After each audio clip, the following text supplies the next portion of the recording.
दिएको छ। एक नया काम भीतरी मनुष्यत्व में शुरू हो गया है। भित्री मानिसमा एउटा नयाँ काम सुरु भएको छ। पढ़ते हैं हम इस बात को हामी यो कुरालाई पढ्ने छौं। नीति वचन का 25 अध्याय हितोपदेश 25 हितोपदेश 25 अध्याय और उसका 28 वचन। यसको 28 पद।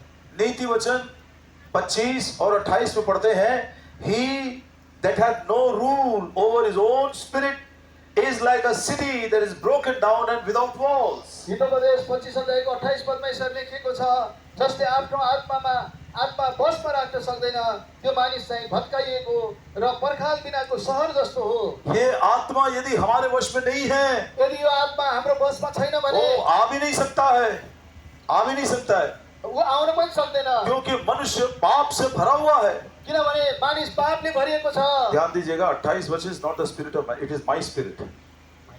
मेरे आत्मा, मेरो आत्मा, मेरा आत्मा यदि मेरे वश में नहीं है, यदि मेरो आत्मा मेरो बसमा छैन भने, अधीनमा छैन भने, टूटी हुई शहरपनाह के समान, टूटे हुए दीवारों के समान है।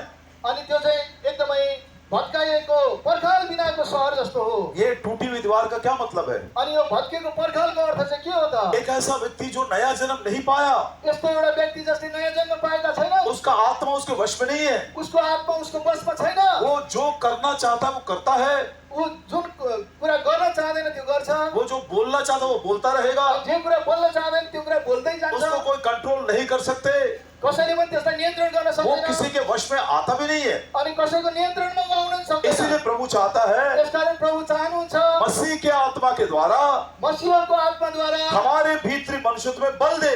हाम्रो भित्री मानिसमा चाहिँ बल दियोस्। एक और उदाहरण ध्यान से सुनिएगा।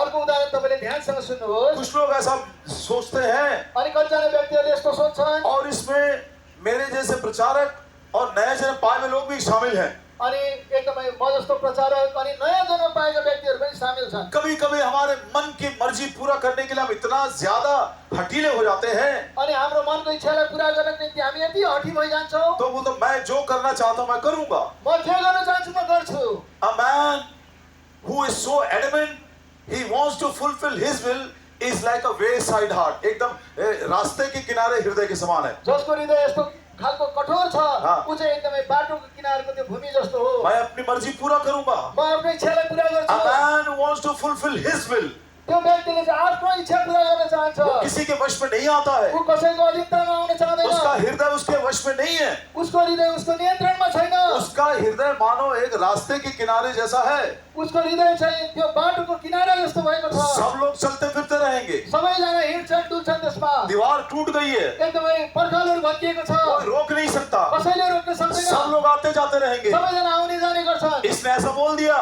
उसले यसो भन्यो, मैं मान लेता हूँ, मैले मान्छु। उसने ऐसा बोल दिया, उसले यसो भन्यो, उसको भी मान लेता म हूँ। पनि त्यसलाई पनि मानिदिन्छु। मनुष्य अपनी इच्छा को खो दिया है, अनि आफ्नो इच्छालाई मानिसले एकदमै गुमाइदियो। अन्य जातियों की इच्छा को पूरा कर रहा है, अन्य जातिहरूको इच्छालाई पूरा गरिरहेका छन्। शैतान की इच्छा को पूरा कर रहा है। शैतानको इच्छालाई पूरा गरिरहेका आप छन्। सोचते हो कि आप इंडिपेंडेंट हैं, अनि तपाईले सोच्नुहुन्छ म स्वतन्त्र छु, जो उधार नहीं पाए, जसले उद्धार पाएका मैं छैनन्, अपने मन का राजा हूँ, म मेरो मनको राजा हुँ। ये बाइबल बताती है। अनि बाइबलले बताउँदछ, आपका आत्मा यदि आपके वश में नहीं है तो आप टूटी हुई दीवार के समान है। यदि तपाईको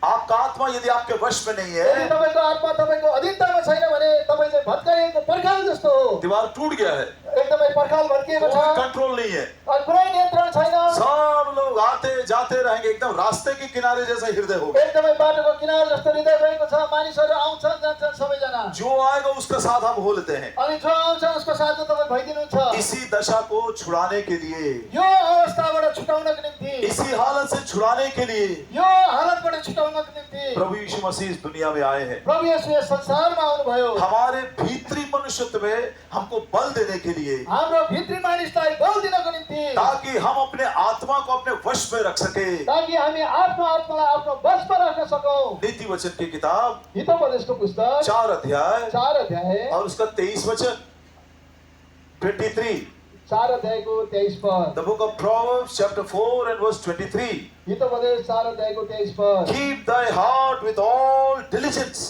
out of it are the issues of life. आफ्नो हृदय पुरा यत्नसित सम्हालेर राख, किनकि यसैबाट जीवनका धाराहरू निस्कन्छन्। जीवन के सारे जो अच्छी अच्छी बातें वो हृदय से निकलती है। जीवनका जति पनि राम्रो राम्रो गर्नुपर्छ। उस हृदय की रक्षा करनी चाहिए, त्यो हृदयलाई तपाईँले मैले रक्षा गर्नुपर्छ। उस हृदय को अपने वश में रखना चाहिए। त्यो हृदयलाई तपाईँले मैले आफ्नो वशमा राख्नुपर्छ। इसीलिए प्रभु यीशु मसीह आए हैं। यसकारण प्रभु येशू आउनु भएको हो। प्रियो, यदि आप अपनी इच्छा को, अपने हृदय को या अपने आत्मा को अपने वश में नहीं रख सक रहे हैं, यदि तपाईँले आफ्ना इच्छाहरूलाई, हृदयहरूलाई, आफ्नो आत्मालाई आफ्नो वशमा